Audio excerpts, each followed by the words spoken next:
Hi you guys, it's me again.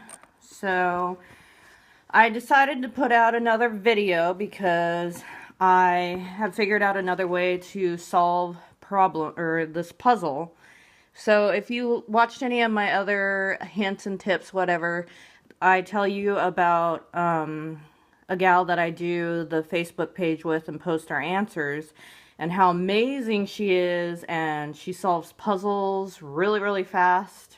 I don't know how she does it. Maybe she works for NASA. Well, anyways, I asked her, what's your solving method? And so she told me, and it's really not that complicated. So the method I use is the scatter method, where I, start one row at a time, kind of. If you watch my other YouTube videos, it will show you that method.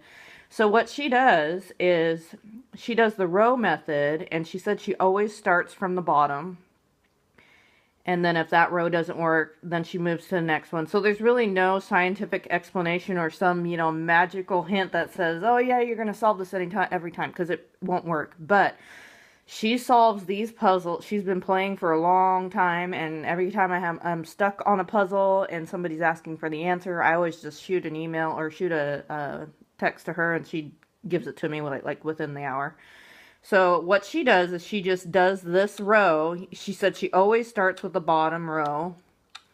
So, and one thing she did tell me is that hardly any of the puzzles that she plays, you don't want to start with the first row. She says, like, once in a blue moon, when hell freezes over, the first row will give you the puzzle, but she says very seldomly.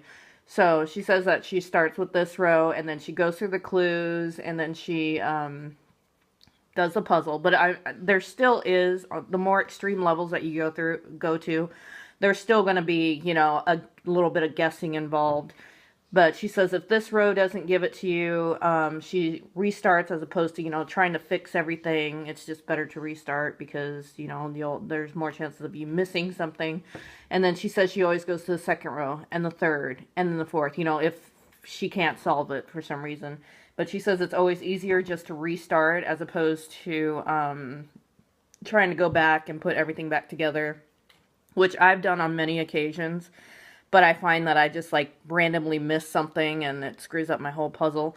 But, so start with the bottom. I don't know why it works. I've played, let's see,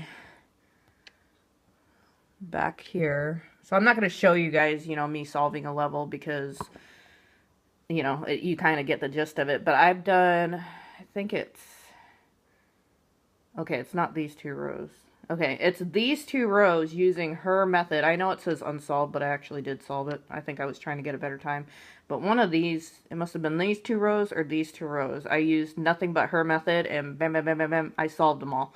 So, I have tested this theory, at least on 2 sets of these, either this one or this one. Or, wait, this one or this one. And it totally worked. So, and if that doesn't work, then I always tried just my old method.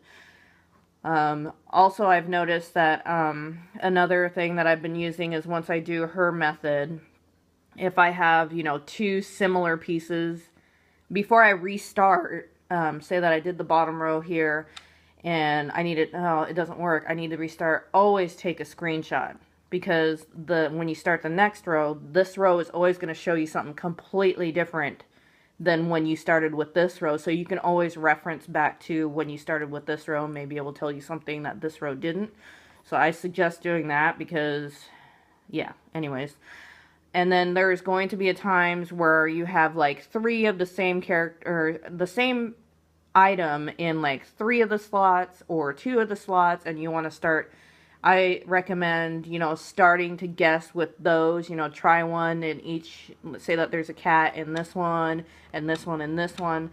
I would start your guessing and filtering method by, trying the cat in each one. But always take a screenshot first. But I noticed that, you have 9 moves to go backwards. So say that the cat, you're trying to guess the cat to be in here, and say that that the cat has this hat. don't just go ahead and put that in there. Just if you memorize it, just know that you have, okay, the cat has this hat. I'll save that move.